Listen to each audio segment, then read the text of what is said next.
Davy, Bill, thanks both for joining me. Fresh from a sack full of money and plenty of food on Boxing Day, straight into the action on the 27th of December. We'll start with the Welsh National, which is a race I know I certainly look forward to every year. Quick show of the betting, as I say, with Star Sports. Secret of Reprieve, 130 favourite. Springfield Fox, 7-1. Christmas in April, 9. The Two Amigos, 10. Truckers Lodge, 10. Yala Enki, 10. 12-1. Bobo Mac Ramsey the tie, 14-1 bar. We'll start with the obvious question, straight to Bill. Jolly, too short, a lay, or is he value and a bet for you at 130? And you're it's a difficult one to answer. It's classic bookmaker versus punter, potential versus proven form, yeah? It's a real hard one, this, because you've got a 6-year-old who is running off 10 stone 1 who could dot up. But this, we'll hear from Davy in a second, but he's a hard one to get his head around because age won't beat him. I mean, 2 of the last 4 winners have been 6, so that's not so much a worry. His inexperience is a bit of a worry. His ability to stay, they're all guessing games. Evan Williams was on a Zoom thing organised by Great British Racing earlier in the week, and you could just see in his eyes the excitement he's got about this horse. And the feeling is that they just think they'll never get an opportunity to run a horse like this in a race like this off a mark like this. There are three things that you sometimes just have to wake up and take notice on, and the reality is that for punters out there, he probably has to be part of your portfolio because he could absolutely bolt up off 10 stone 1 in a race like this. He ran them ragged in the trial. This is a different test, a harder race against experienced stayers, but I think he's a massive player, and I would be probably in the back camp rather than lay camp. Davey, a quick question. This is a sweeping generalisation, I admit, but punters tend to be, they like the potential, the excitement of the potential of the horse. A Sam Crow a couple of years ago, an Envoy Allen, that's what really turns people on. The bookmakers, they'll be like, well, we're happy to lay these potential horses. We'd rather have the proven form in the book. As a jockey, would you get more excited about a horse that could do it or a horse that has done it? And it's a hard question, I know. It's a hard one. I would always be going with potential. Yeah. But that's a very difficult one to judge. But I always like to see a horse that's going to improve again and improve again and improve again. So it's just, you just get to know your horses from a jockey's point of view. If I had to judge, I usually leave it to the trainer, to be honest. If there's two, like a Gordon or someone like that, I leave. He tends to know his horses an awful lot better than me, so I try to leave them decisions to someone else. Like it. But just on the age thing, it was funny. I saw a pundit earlier in the week suggesting that being a 6-year-old, it was a tough ask for a 6-year-old in a race like this. And then I was just doing a bit of flicking around, and I saw that Native River was a 6-year-old when he won this, and he carried 11 stone 12. This fella's got 10 stone 1. So on the question of potential, if he's, I would generally say if he's half as good as they think he could be, he'll probably win this, and that's the reality. SP prediction? I think he'll go off 11-4 or 5-2. Okay, right. So we've discussed the favourite. You've now got 2 selections each in the race. Who are they, please? Do you want me to go, Davy, or do you want to go? I have to get in front of you. I know. I bet we're thinking along the same lines anyway. If there's ever a horse that has a name appropriate to this time of the year, of this year in particular, and he has to win this race because of connections, because of what the race is called, it is just written in the stars. Christmas in April is... I'd nearly have a $5 on him myself just for the sake. I just Davey, the only fly in the ointment is the way we're going. It might be Christmas in bloody July, not April. I mean, on a serious point on that Davey makes, the race is run in honour of Kim, and that's the most amazing thing for the Tizzards if they could win this race for Colin Tizzard's daughter, who sadly lost her battle with cancer. And it would be amazing if Christmas in April could win. But he's a proper slogger who stays. But I'll pass back to Davy on that. Yeah, he's got loads to recommend him for it. He's rock solid. He's in it tonight, in a nice weight, because conditions are going to be tough. There's an awful lot of rain around. I've been speaking to a few people in the area. There's an awful lot of rain around, and so conditions are going to be very tough. And the other one for me is Springfield Fox of Tom George's. He should be fine over the distance. He's got a good run the last day behind Oscar Elite. He won his winner the time before that. The conditions should be fine. He's, to me, could represent a little bit of value. Thank you, Davy. Go on then, Bill. I agree. One of my darts would definitely be Christmas in April.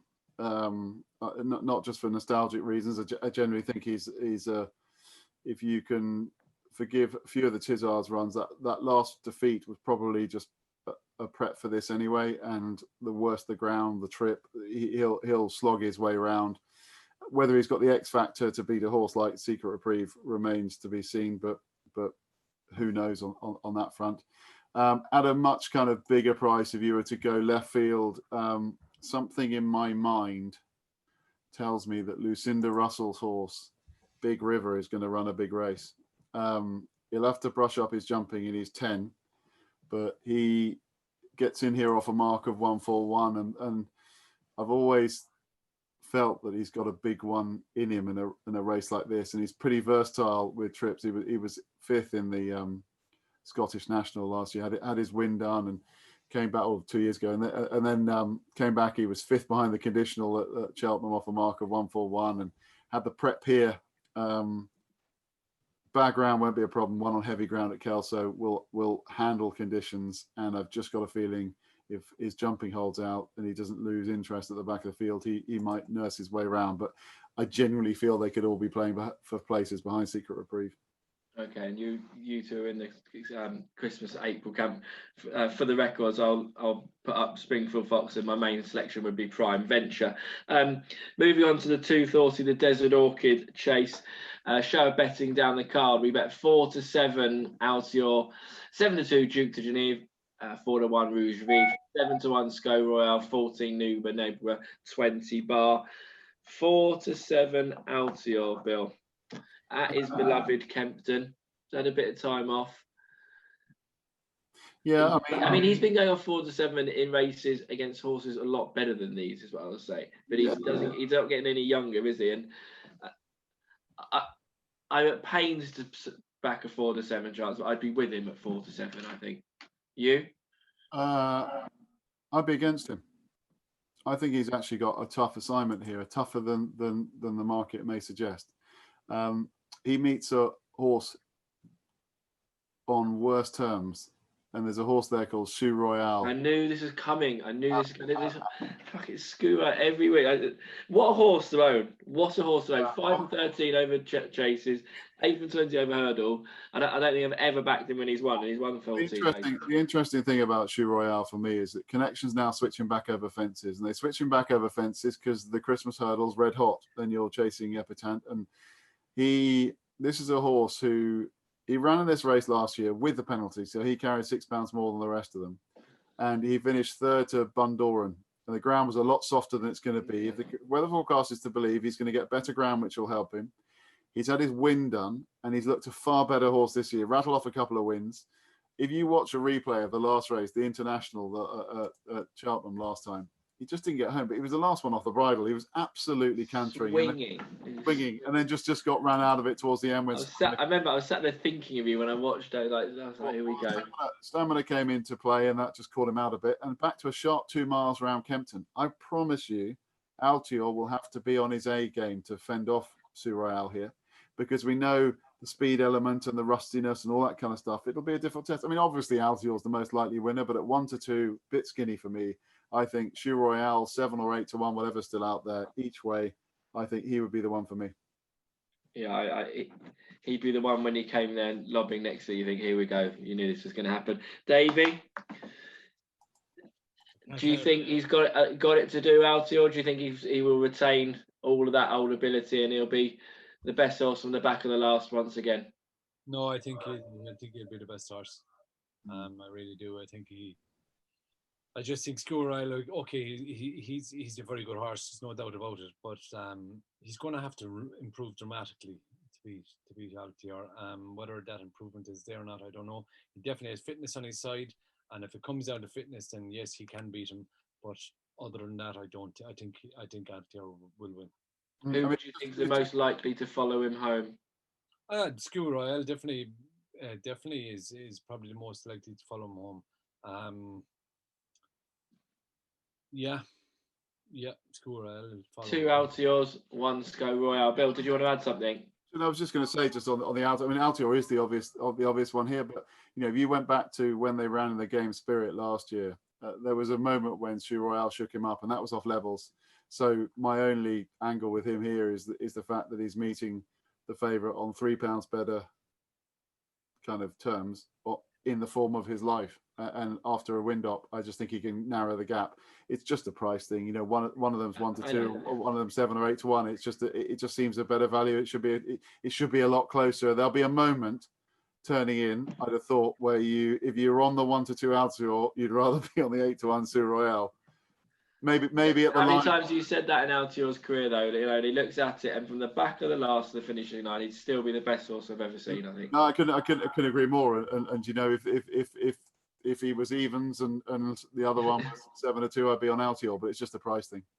It is the season of goodwill, but you won't be finding any of that with me or with us. 4 to 7 looks plenty. There won't be any evens, I can assure you. Right, guys, let's wrap up with just quickly touching on the Leopardstown card. Davey, if we could just get your thoughts on sort of the 3 main races on the card. The 110, which is the Grade 1, which sees Chacon Poursoir take on Notebook and put the kettle on. This looks an absolute cracker, doesn't it? What can you tell us about the 3? Would you be with Chacon Poursoir if you had a ride in the race? I actually would love to be riding the filly. Yes, there we go. Good. I like to hear that. I think she had a brilliant reappearance. She was brilliant last year. She hasn't done much running in Ireland lately, and Aidan Coleman has ridden her for most of her starts. So it's not really a surprise that Rachel is not riding her, and Henry was at pains to separate Notebook and her. Obviously, he wanted her to go to England, but he couldn't take that engagement. And Chacon Poursoir, I think he's going to come off the bridle. He's going to come off the bridle here, so we haven't really seen him off the bridle yet. And I'd like to hold it until I do see him off the bridle. I mean, just looking at Leopardstown, you've ridden it millions of times. Notebook was a horse that didn't seem to enjoy Cheltenham, and put the kettle on as a horse she can't get enough of it. Which type of horse would Leopardstown suit the most? A horse that does like or doesn't like Cheltenham, would you say? Yeah, I suppose the only thing is that Notebook had a tendency to jump a little bit right, and it's not as severe in Leopardstown because sorry. No, carry on, because it'll be my dog or someone else's. This is the world we live in, Davey. There's no cuts. We've got live childcare going on. Yeah. Are they going to go and help or shut the door? One of the two. No, shut the door. 8 to 11, shut the door. Even money help. 8 to 11. 8 to 11 cops. There we go. First winner of the Christmas period. I can assure you that won't be cut out. That's for sure. David, we're expecting you to come back with a babe in your arms, not just shut the door. I was expecting him to come back with the dog and have locked the child out. That certainly would have been my move. Anyway, you were saying not so severe. Yeah, not so severe on horses that tend to go a little bit right. I won this race on a horse called Manzoni, who just couldn't go left-handed, but he could win around Leopardstown if you remember him. I do, yeah. So that Notebook, it doesn't affect him as badly around Leopardstown because you're pretty much straight lines when you're jumping, whereas in Cheltenham you jump off in Cheltenham and you're turning the whole time.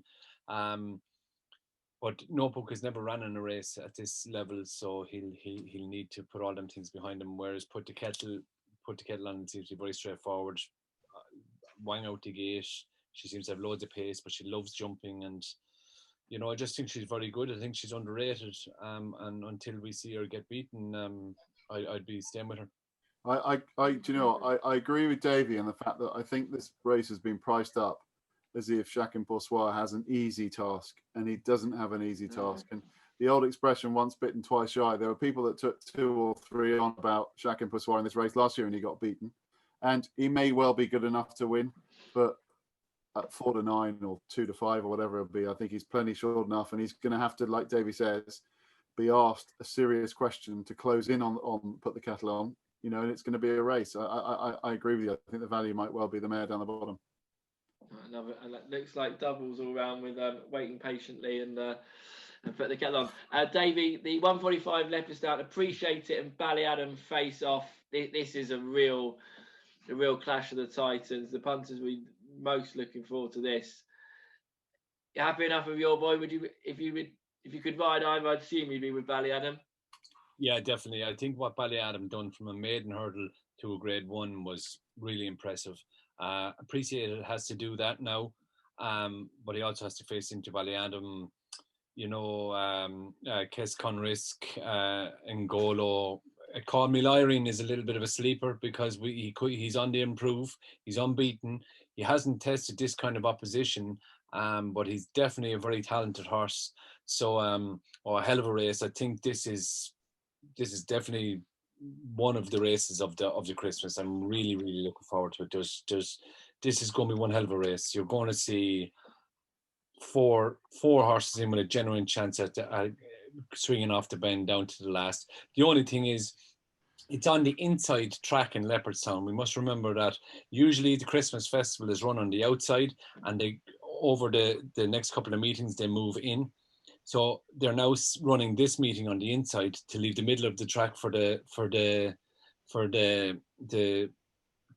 racing festival. So the ground is a little bit slower in there, but it is definitely a sharper track. Excuse me. So the slower ground will suit Appreciate It. The sharper track will suit Ballyadam, and anything can happen after that.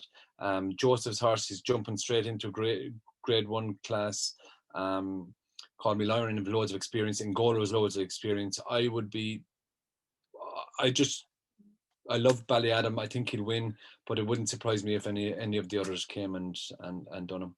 Yeah, it's a cracking renewal, and sometimes this race can be an uncompetitive affair. I think when Abracadabras won it last year, it was a very small field. It was. And you know, this time the whole party's there. They've all turned up, and this is always a very big clue for the Supreme Novices. And you see bubbles burst, and you see careers launched. And this Ballyadam looks, like David said, what he achieved from maiden hurdle to Grade 1 was stunning. But this is another step up, and he's the obvious one on paper.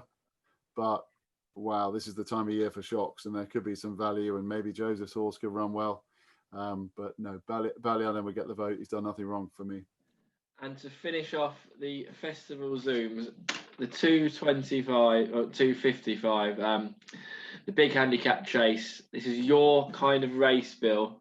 So it's your chance to shine. Davey, hopefully you can overshadow him. Can you give us one in the big handicap, please? I was just looking back at that novice hurdle. Would you believe First Lieutenant won that novice hurdle at 16 to 1?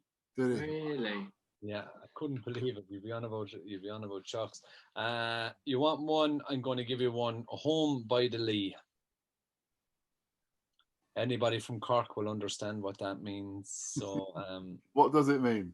The River Lee runs through the middle of Cork City, and there's a number of songs written about the River Lee. So it's all about Adele. The different Adele sang it, not your missus. That I can believe. Bill. I thought it was very interesting that John Joe Neal had a runner there. Locks Corner, Mark Walsh riding. That was the one that immediately I was drawn to. I thought he would run well. I was interested to hear Davy's thoughts on old friend Farclas. Yeah, a very talented horse. He's by Jukebox Jury. Should stay. He always rode like he was a stayer, and he had a bit of class. I would be definitely a plus for him. He's in good form at home. He he had a little bit of it. There was an injury that put him out for a bit of time, but a very, very talented horse. Really, really good to jump a fence in his novice years. It's a big ask heading into a Paddy Power, but it's not your typical Paddy Power. There's kind of 6 horses less than normally would be there. So that takes a little bit of a sting out of it. He has a bit of class for early on the race, and Gordon has him in tip-top shape. Yeah, I'd be a plus for him. Also, Jack rides him, which is, another plus. Yeah, I go for unlucky for some 13 Locks Corner. And that wraps up the year that was 2020. Not the greatest of years, but these have been nothing but good fun. I've enjoyed doing them immensely, and hopefully everyone's enjoyed watching them too. And a particular thank you to both of you for giving up your time all year, and look forward to carrying them on next year. Have a great Christmas to both of you, and look forward to seeing you on a horse in the new year, Davy, and not you, Bill. Yeah, that's it. You're a horse. Guys, thanks as always. Have a great Christmas, and we'll speak soon. Take care. Bye.